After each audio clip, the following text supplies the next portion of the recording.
Welcome to another episode of The Brand Called You, a podcast and podcast show that brings you leadership lessons, knowledge, experience, and wisdom from thousands of successful individuals from around the world. I'm your host, Ashutosh Garg, and today I'm delighted to welcome a very, very accomplished professional from San Francisco, USA, Mr. Vishal Sethi. Vishal, welcome to the show. Thank you, Ashutosh. It's a pleasure to be here. Thank you. Vishal is the founder of Startupomega.com. He's a product leader, data and artificial intelligence with bristlecone.com. So Vishal, before we speak about artificial intelligence, tell me a little bit about your own journey in brief. Sure, Ashutosh. In short, Ashutosh, like many people, and I do let people know that it's very important to find your calling early in your age, as early as you can. Correct. For me, it took a little while. But long story short, about a decade back, after doing my master's in business, I've contributed to industry in several ways, founding my own consulting firm and all. Suddenly a calling came from heart that maybe, my cognition is such that I see apparent patterns in what people don't get to acknowledge. So I jumped onto the first ever master's in data science 10 years before. We didn't have any professionally organized academic offerings in data science. I got into the first ever one, and then I started my career building, innovative products for banking. Scotiabank was my first employer, and I built an enterprise network analytics platform for them, offering them unique ways to predict customer lifetime values, detect fraud, which humanly was unobvious and impossible. And it's still used worldwide by the bank. And then after I founded and grew AI consulting firms for mid-size and large organizations in US. So if I were to summarize it, I have given several products to corporations and startups, which have brought them to life from an idea stage. And I feel very fulfilled in my heart about making that happen. Because when you're thinking of building and scaling AI products, there's something distinct about it. Very interesting. Very, very interesting. And what got you interested in artificial intelligence? So fundamentally, after doing my MBA, I started thinking, what am I naturally good at? And as I said, my cognition, when I was in school, for the sense of humor part, I had to sustain my fundings and finances. We all go through phases of life which make us stronger. Yeah. And my cognition was so strong that students will take help, come from anywhere, bring me books of whatever subject they may feel like. And, I was able to read them in half an hour, give them advice and suggestions that got them great grades, But taking, even GMAT was one point in time, I tutored people because I scored very high on GMAT. So I found that my cognition is somewhat, it's at a different scale, and it comes natural to me. And then I looked at, of course, so that was recognizing my calling, my inner strength. And one biggest calling on the other side has been making a difference in people's life, or in some form and shape. If I'm democratizing a knowledge because of cognition, I learn things faster. Can I help others come up to the speed? Along with that, I looked at certain trends after my MBA, and one of the trends I found, to be honest, was data. This was back in 2008. After doing my MBA, I wasn't content in my heart, so I did another master's in data science. As soon as it came to pick this up. Wow! So what you're telling me really is that you were the early version of ChatGPT. Give you anything and you can make sense out of it. But thank you. So let's talk about artificial intelligence. Everyone in the world is now talking AI. I want to ask you, from someone who knows this subject so well, for the common individual, how do you define artificial intelligence? Sure. To keep it very simple, Ashutosh, people often get confused between artificial intelligence and machine learning, right? Artificial intelligence to me is, think of anything, not just machine, anything that's not human, is capable of accomplishing goals human-like. So machine learning, is more of a branch of artificial intelligence. It's more about if we, in some form and shape, helping machine to learn about things, about environments, about anything, using pattern analysis. That's more like machine's ability to learn about what humans can learn. Looking at things, you recognize what's what. Is it cat or a dog? Or when you listen to a language, you understand it's German or English. Ability of a machine to recognize human-like capabilities using patterns is machine learning. But AI is when a machine or a thing becomes capable and has a targeted mission to accomplish with an intelligence, which is an human intelligence. Fascinating. And there's also a lot of talk about what is a strong AI and what is a weak AI. What are these two terms and how do you differentiate? That's a great question, Ashutosh. So most of what we are living in as of today, as I mentioned, is machine learning, is weaker AI. And weaker AI is more about, like, if you focus at one task at a time. I'm talking in reference to machines. For an example, if Google Translate at any given time gives you a translation of a targeted binary language, so from English to French or French to English, it only does one task at a time. If you speak to a chatbot, it answers your question one thing at a time. That's weaker AI. But however, as the AI maturity evolves, and it will evolve over a period of time, there are different taxonomical views of it. But simple is, like, you have a very, very weaker AI, which is more, yes and no. Then after you have, let's say, temporary memory, as you call it, like when you're driving it's a self-driving car, uses a very limited memory to steer, the vehicle, but it doesn't retain that memory. That's the second level. Third level is theory of minds. When machines try to build abilities emulating human-like, like sensory perceptions. If I'm looking at you smiling, I'm to acknowledge and also respond naturally. So like this, MIT built a bot called Kismet in 80s. That was the first example. And finally, there's a fictional AI that, which is a stronger AI when what time might come where people picture it as Terminator killing the world, but it's not, it's truly fictional. Absolutely. Thank you. Great response.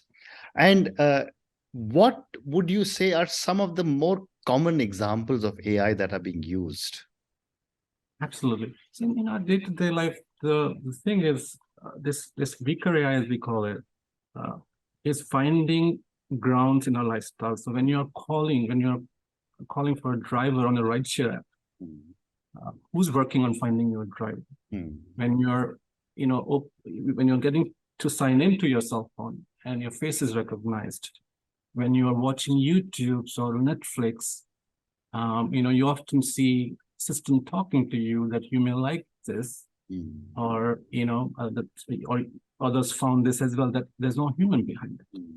Maps is a perfect example of where we've become so dependent on it. We don't even think about it. It takes you to point A to point B, while there was a time, depending on what generation you are, that you would probably open up the paper maps or ask people, versus today we blindly rely on map to take us some point. From an industry standpoint, there are numerous examples. I've recently worked on, that's a breadth of experience I have. For an example, Boeing is a company. We've helped them to build computer driven inspection of aircrafts. Human, and so they're, depending on what technology it might be, the applications are tremendous. Very interesting. And just continuing with the same thought process, what are some of the common misconceptions of artificial intelligence? Because, there is a wide gap between people like you who lead teams and develop AI and people like me who use it. I'd love to get your perspective on where are some of the misconceptions. I will break it down in two different fundamental categories. One is general perception. And often people feel that AI will take away our jobs. Correct. Or that fictional myth or fear of it could be disastrous or enemy-like. That's one misconception. Look at, even if you go 50 years back, when industry started to automate in the industrial revolution times, people thought jobs will be gone, but instead it created more jobs. The economic outputs grew over a period of time. Correct. So for me, AI will, take the mundane of human out of us. I call it assistive intelligence. But again, so that's one. From an executive perspective, I personally, there are two kinds of executives I come across. One, that they feel that AI is far-fetched. Correct. And it doesn't have much value, but I would caution them with the word of the future vision that this is the time, like Tesla, to build a competitive advantage, build time to market advantage. So think about Tesla. Now cars are becoming software as a service platforms. And simple statistical law, the bigger the sample size, the sharper is the mind of these algorithms and machines. And so does Tesla, being first self-driving car, imagine that every hour, every second, every new driver who's driving the car's learning so much that the power of algorithm, by the time new entrants and incumbents come, they'll always have a leading edge because of the time to market. So that's exactly. Very interesting. And I also wanted to get your perspective on how are governments reacting to artificial intelligence, because there are some governments which have taken off and are doing a lot of work, and there are some which are still wondering what this whole thing is all about. Right, and just like executives and the governments are, sometimes they recognize the power and they do not recognize the power. But statistically, I think 25 plus countries, Ashutosh, out of the 175 countries, have already put a national AI strategy in place. Now, in my personal opinion, what can government get out of an AI? You can empower citizens. Some seek empowering the power itself. Some seek, predicting geopolitical risk. And some seek, overall economic welfare, right? Productivity and welfare. But so if you look at examples, each country or cluster of countries are approaching AI given the DNA of leadership, a number of. So while China uses it for monitoring and diligence, India's attacking trying to resolve social issues. Canada and South Korea are investing more in R&D to take competitive advantage. And in US, there's a lot of autonomous, wonderful examples coming up where states are taking initiatives, of building, like SNAP is a program for nutrition administration in New York. Immigration services are using chatbots to wonderfully service immigration. So there are a lot of examples, but in a big picture, I would say that it matters today how countries are building the infrastructure around AI.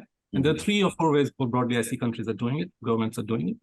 Some are investing in education, the knowledge rendering, basically giving a platform for people to learn and does the talent, Some right? So I'll kind of cut it short, but you got the gist of it. I understand that, fully understand.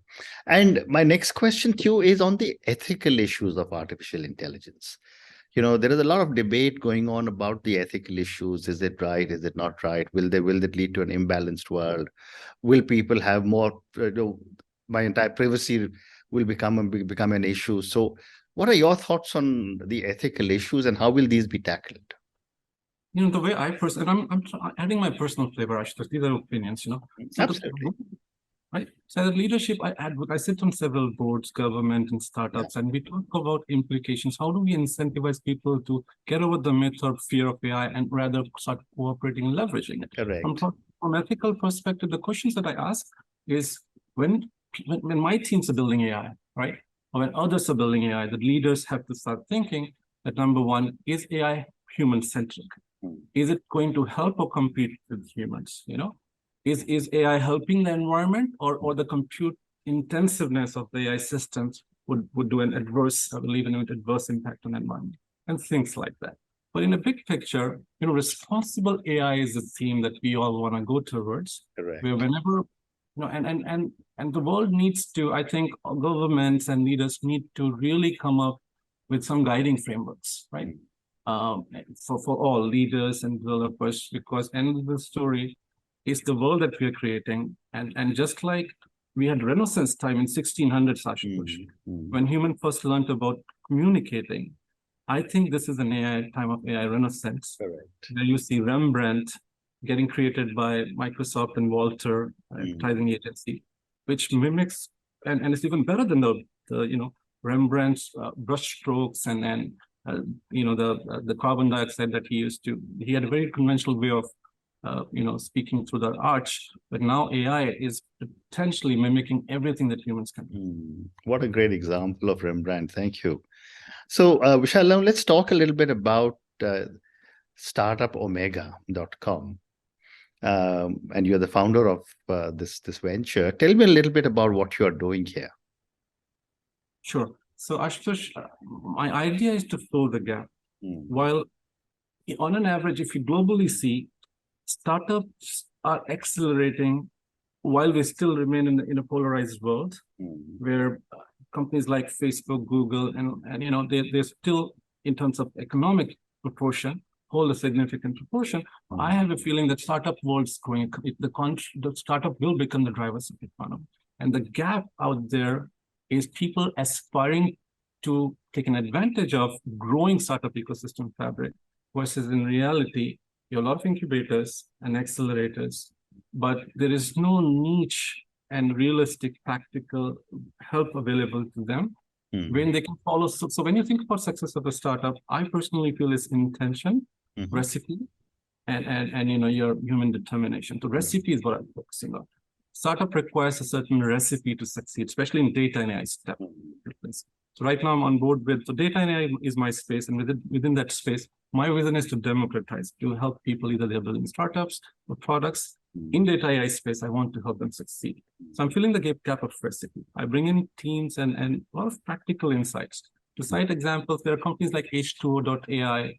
They've become $500 million in the 5 years time. And I still remember when me and founder, we used to run, orchestrate executive board meetings and summits, like literally with no dollar in the pocket. So I've got a lot of startups come up. Very interesting. And since you support so many startups, I want to ask you a couple of questions on startups.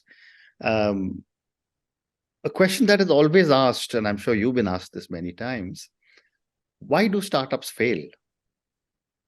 And again, your personal opinion, of course. Absolutely. I think, again, so one is intention, Ashutosh. I'm sad to say that many of the startup founders, not all have the motivation to make a difference. So intention, to me, some are just trying to, get the sway of the tide, and that's fair sometimes. So that's number one. Number two, timing, Ashutosh. That when you're thinking of a business model in terms of what's your value proposition for the customer, correct, and how would you monetize it, timing is where many of them fail. And last, to the recipe, so sometimes the idea is great, but if I was to summarize, execution is a big thing.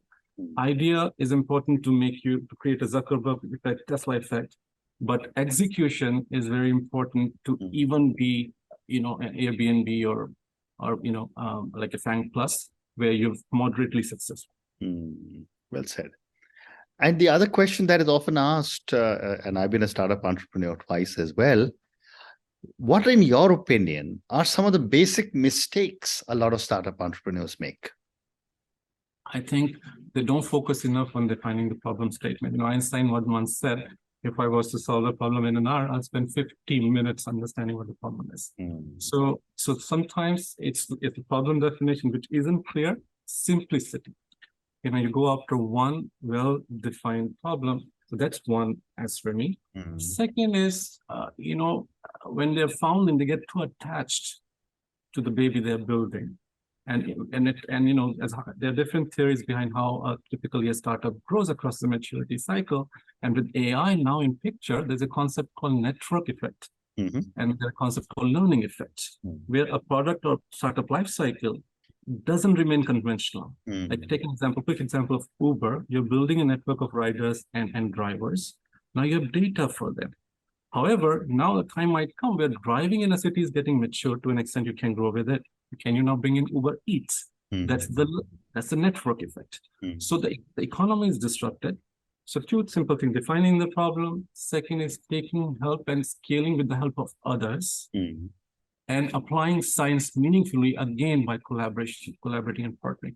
To me, I see that as big gaps among many others as well. Timing is key, as I said.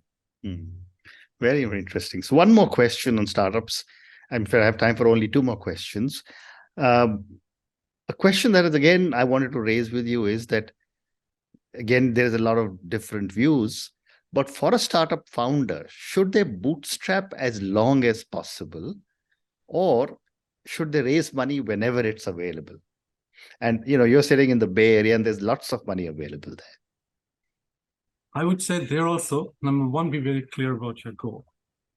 Are you trying to make a difference, and how long the latitude do you have? So that's one thing. Second, to me, is again, timing, Ashutosh.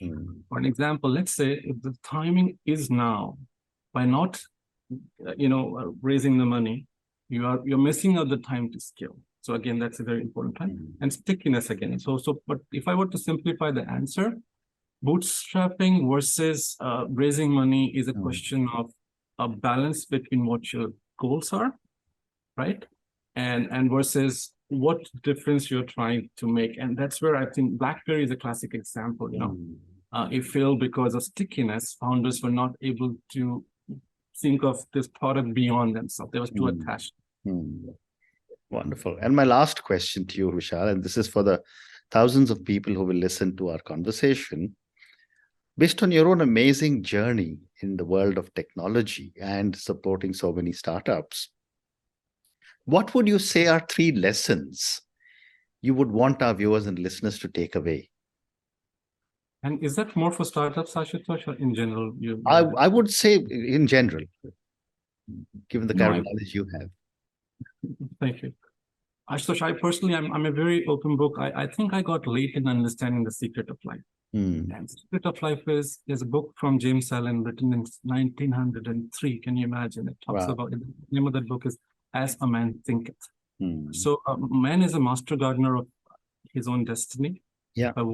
How he thinks and how he sharpens his goal. The 3 takeaways from my end, Ashutosh, would be number 1, do find your calling. Something that you do day and night and you don't get tired by.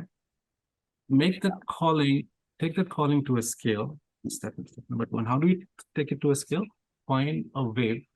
If not, find a leading platform or a leader who make it. So don't hesitate doing that because the world has changed. Yeah. And third, do not deviate from your guiding value framework. There could be times, there was a time, I could have made money by doing something that my heart doesn't allow me to. By scaling, opportunities will come. Respect to the values. Amazing. And on that note, Vishal, and your 3 amazing lessons or secrets of life, do work towards your own calling. Third one is, the second one is take the calling to a skill. And the third one is do not deviate from your guiding principles. Thank you so much for speaking to me about your own journey. Thank you for talking to me at such length about artificial intelligence. I know I learned several new things from you on artificial intelligence from you. Thank you for speaking to me about startups and Startupomega and all the wonderful things you're doing to support so many different startups. Thank you again for speaking to me, and good luck. This has been an honor to be at the platform. And I wish there's nothing but grows your platform to, share the insights from people who are succeeding and sharing, helping others to succeed. Thank you. Thank you. Thank you so much. Thank you for listening to the Brand Called You videocast and podcast, a platform that brings you knowledge, experience, and wisdom of hundreds of successful individuals from around the world. Do visit our website www.tbcy.in to watch and listen to the stories of many more individuals. You can also follow us on YouTube, Facebook, Instagram, and Twitter. Just search for the Brand Called You.